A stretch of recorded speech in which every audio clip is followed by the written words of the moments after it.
Praise the lord. యేసు క్రీస్తు వారి పరిశుద్ధమైన నామంలో మీ అందరికి వందనాలు, శుభాలు తెలియపరుస్తూ ఉన్నానండి. దినవృత్తాంతములు రాసిన 2వ గ్రంథం 19వ అధ్యాయం 11వ వచనం. ధైర్యము వహించుడి, మేలు చేయుటకై యెహోవా మీతో కూడా ఉండును అని దేవుని వాక్యం సెలవిస్తుందండి. దేవుడు మనల్ని ధైర్యపరిచేటువంటి దేవుడు, మేలు చేసేటువంటి దేవుడు, మనతో కూడా ఉండే దేవుడు అండి యేసు క్రీస్తు వారు. మనము ఎక్కడికి వెళ్ళినా కూడా మనము ధైర్యం అనేది రాదు. మన చుట్టూరు సైనికులు ఉన్నా, మన చుట్టూరు బౌన్సర్స్, బాడీ గార్డులు గన్నులు పట్టుకొని ఉన్నా కూడా మనకి ధైర్యము ఎవరి ద్వారా రావాలంటే దేవుని ద్వారానే రావాలి. దేవుడు మనకి మేలు చేసేటువంటి దేవుడు, ధైర్యాన్ని ఇచ్చేటువంటి దేవుడు అండి యేసు క్రీస్తు వారు. ఈ లోకంలో మనకి ఎక్కడికి వెళ్ళినా మనకు మేలు చేసే నాథుడు ఎవరు లేరండి. మన తల్లిదండ్రులు మన పట్ల మంచి ఈవులు కోరుకొని ఉంటారు. మన తల్లిదండ్రులు తప్ప ఈ లోకంలో ఎవరు కూడా మనము బాగుంటే ఇతరులకి కడుపులో మంట అయిపోతుంది. అది ఈ లోకపు పాపపు సాతాను ఆలోచనలు కలిగిన మనస్తత్వము మనుషుల్లో ఉందండి.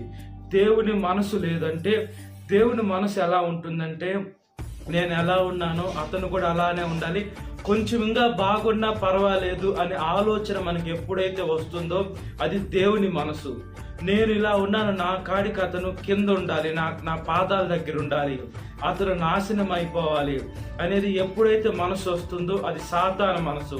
మన మనసు ఎలా ఉంది? దేవుని మనసులాగుందా లేదా సాతాను మనసులాగుందని మనల్ని మనం పరీక్షించుకునే బిడ్డలుగా ఉండాలండి.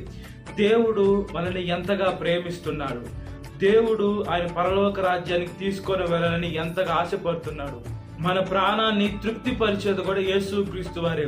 దేవుడు మనకి ధైర్యాన్ని ఇస్తాడు, మేలు కూడా చేస్తాడు. యెహోవా మీతో కూడా ఉన్నాడని దేవుని వాక్యం సెలవిస్తుంది. అంటే మన దేవుడు మనతో ఉన్నాడండి. అంటే మనకి శారీరకంగా దేవుడు మనకు కనబడ్డు, అంటే ఆయన ఆత్మ స్వరూపిలాగా మన చుట్టుపక్కల ఉంటాడండి.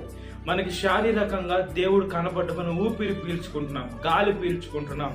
గాలి పీల్చుకుంటేనే మనుషులు బ్రతుకుతారు. ఆక్సిజన్ అనేది మనుషులకి అవసరం, ప్రాణం అది.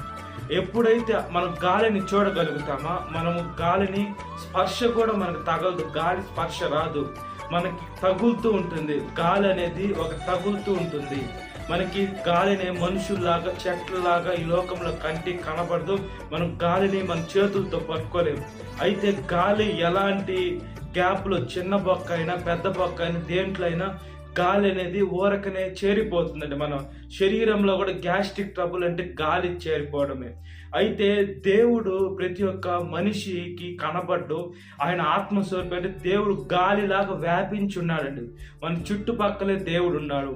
మనం ఏం చూస్తున్నామో దేవుడు చూస్తున్నాడు. మనం ఏం మాట్లాడుతున్నామో దేవుడు వింటున్నాడు.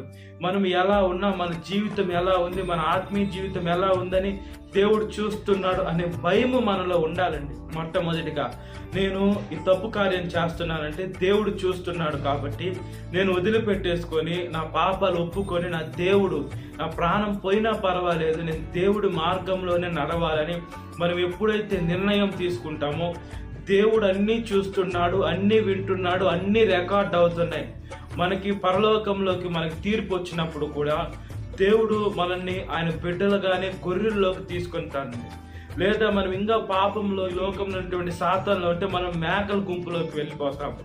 అమాంతంగా దూతలతో మనం నరకంలో పడిపోయే అవకాశాలు ఉంటాయి. కాబట్టి దేవుడు మనకి మేలు చేసేటువంటి దేవుడు, దేవుడు మనల్ని బలపరిచేటువంటి దేవుడు. అందుకనే మనకు మేలు చేయాలని, మనల్ని బలపరచాలని దేవుడు మనతో ఉన్నాడు. మనం దేవుని కుడి హస్తం పట్టుకొని నడిచేటువంటి బిడ్డలుగా ఉండాలండి.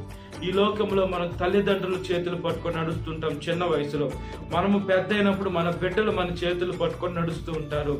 మనము ఎంత వయసు వచ్చినా, ఈ లోకంలో 100 సంవత్సరాలు వచ్చినా కూడా మనము దేవునికి బిడ్డలమే. మనకి మన బిడ్డలు ఎంత వయసు వారైన బిడ్డలే కాబట్టి, మనకి దేవుడు తండ్రి కాబట్టి, మన దేవుడికి ఎంత వయసు వచ్చినా మనం ఆయన బిడ్డలమే. మనల్ని మనం తగ్గించుకోవాలి. మన తండ్రికి మనం విలువ ఇవ్వాలి. ఈ లోకపు తండ్రులకి మనం విలువ ఇస్తాం, పరలోకపు తండ్రికి ఎంత విలువ ఇవ్వాలండి మన యేసయ్యకి. దేవుణ్ణి తీసి పక్కన పెట్టేసి ఈ లోకంలో ఉండేటువంటి అన్నిటికీ మొట్టమొదటి స్థానాలు ఇచ్చేసి అనేక మంది ఈ లోకంలో పాపంలో అయిపోతున్నారు. పాపపు ఆలోచనలు కలిగిన మనుషులు మనస్తత్వం ఉంది కాబట్టి దేవుడు మనల్ని ఎంతగా దీవిస్తున్నాడు, ఎంతగా ఆశీర్వదిస్తున్నాడు. దేవుడు కృప ద్వారా మన ఆరోగ్యంగా, బలంగా, శక్తిగా ఈ లోకంలో ఇంకా తిరుగుతున్నామంటే దేవుని కృప. ఈ లోకంలో అనేక భయంకరమైన యాక్సిడెంట్లు అవుతున్నాయి. క్రైస్తవుని ఈ లోకంలో అనేక మంది చంపేస్తున్నారు. ఈ లోకంలో మనిషి బ్రతకాలంటే చాలా ఇబ్బందికరంగా ఉంది. ఇలాంటి లోకం అంతా కల్తీ ఫుడ్ అయిపోయింది. ఇలాంటి పాప లోకంలో మనం ఇంకా ఆరోగ్యంగా, క్షేమంగా మన పనులు మనం చేసుకుంటూ దేవుని వాక్యం చెప్పేదానికి దేవుని కృపనిచ్చాడంటే మనం ఆయనకి ఎంత తగ్గించుకొని, ఎంత లోబడి ఉండాలండి దేవుడికి. మనల్ని మనం తగ్గించుకుంటూ ఉండాలి. గర్వం వస్తే నాశనం అయిపోతాం. సాతానికి, లూసిఫర్కి గర్వం వచ్చింది. అది దాని శరీరాన్ని చూసి, దాని బలాన్ని చూసి గర్వపడింది. అది పాతాళానికి తక్కువైపడింది. దాంతో స్నేహం చేసిన అందరూ పాతాళానికి తక్కువైపడ్డారు. మనము గర్వం ఉండే వాటితో స్నేహం చేయకూడదు. అది మన దగ్గరికి రానియకూడదు. కాబట్టి దేవుడు మనకి మేలు చేసేటువంటి దేవుడు, అదే విధంగా ధైర్యపరిచేటువంటి దేవుడు, అదే దేవుడు మనతో ఉన్నాడు. మనం దేవుని వాక్యానుసారంగా బ్రతుకున్నట్లుగా ప్రార్థన. మహాపరిశుద్ధ ఆత్మదేవ, మా ప్రియ పరలోకమందున్న తండ్రి, స్తోత్రం చెల్లిస్తున్నామయ్యా.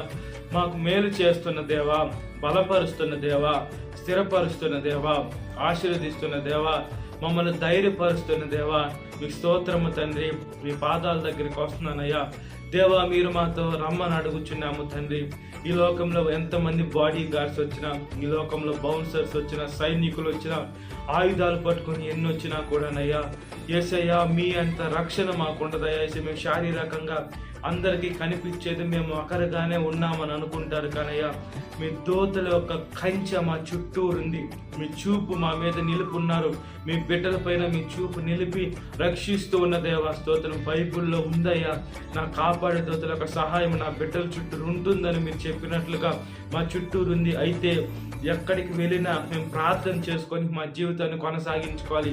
ఏ ప్రదేశానికి వెళ్ళినా, ఏ ప్రాంతానికి వెళ్ళినా, ఏ స్థలానికి వెళ్ళినా, ఏ పొలాలకు వెళ్ళినా, ఎక్కడికి వెళ్ళినా కూడా మేము ఎప్పుడైతే ప్రార్థన చేసుకుని వెళ్తామో మీరు అక్కడికి వచ్చి మాతో ఉండి క్షేమాన్ని ఇస్తున్న దేవా, బలపరుస్తున్న దేవా. మాకు జరగబోయేది, మాకు ఫ్యూచర్ తెలియదు, మీకు అన్నీ తెలుసు. కాబట్టి ఏమైనా అపాయం ఉన్నా కూడా మాకు అవన్నీ తీసివేసి మంచి పరిశుద్ధంగా మేము జాగ్రత్తగా పోయేదానికి సహాయం చేస్తున్న దేవా, స్తోత్రమయ్యా.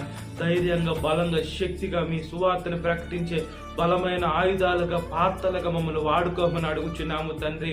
అదేవిధంగా ఈరోజు పెళ్లి రోజు జరుపుకునేటువంటి వారిని కాపాడండి అయ్యా. భర్త భార్యని ప్రేమించాలం, భార్య భర్తకు లోబడి ఉండాలని వాక్యాన్ని బట్టయ్యా. వాళ్ళిద్దరూ కలిసి మీ సేవలో కొనసాగాల. వాళ్ళ బిడ్డలు కూడా మీ దయందును వర్ధిల్లేదని సహాయం దయచేయండి. ఈ లోకం ఎలా వెళ్ళినా పర్వాలేదు కానయ్యా, మీ మార్గంలోకి నడిచేదానికి శక్తిని దయచేయండి అయ్యా. ఇప్పుడయ్యా పుట్టినరోజు జరుపుకునేటువంటి వారిని జ్ఞాపకం చేసుకోండి అయ్యా. యేసయ్యా వాళ్ళని జ్ఞాపకం చేసుకుని కొత్త దయా కిరీటాన్ని ఇస్తున్న దేవా, యేసయ్యా వాళ్ళకి అనేక సంవత్సరాలు జరుపుకునేదానికి శక్తిని మనం అడుగుచాను. పోయిన సంవత్సరం నుంచి ఈ సంవత్సరం వరకు కాపాడినందుకు స్తోత్రం చెల్లిస్తున్నానయ్యా. ఆరోగ్యం దయచేయండి, బలాన్ని దయచేయండి, శక్తిని దయచేయండి అయ్యా. యేసయ్యా దీర్ఘాయుష్ని దయచేయండి అయ్యా. మీ సేవలోకి ముందుకు వచ్చే బిడలుగా సహాయం దయచేయమని అడుగుచున్నాము తండ్రి. యవ్వనస్తుల్ని కాపాడండి అయ్యా. యవ్వన వయసులో కాడి మోయిట నరునికి మేలు, అది మోపిన వాడు యెహోవా అని దేవుని వాక్యం సెలవిస్తుంది. ఈ లోకంలో పరిశుద్ధమైన మీ కాడి మోసే శక్తిని దయచేయండి. కుడి ఎడమలకు తిరిగితేనయ్యా మేము బాధపడాలి, కష్టపడాలి, ఇబ్బంది పడాలి, నష్టపడాలి. కాబట్టి మీ కాడి మోసే శక్తిని దయచేయమని అడుగుచున్నాను. సాతాను శోధన ప్రతి ఒక్క పెట్టిన విడుదల దయచేయండి. ఈ వాక్యం విడిచిన ప్రతి ఒక్క పెట్టిన పేరు పేరు జ్ఞాపకం చేసుకోండి. ఈ దినకాలపు దీన్ని నింపమని నజరేయుడైన యేసుక్రీస్తు వారి పరిశుద్ధమైన నామంలో మిక్కిలి మేము తలుచుడానికి మా పరలోకమందున్న తండ్రి, ఆమేన్. Praise the lord. God bless you. Have a great day.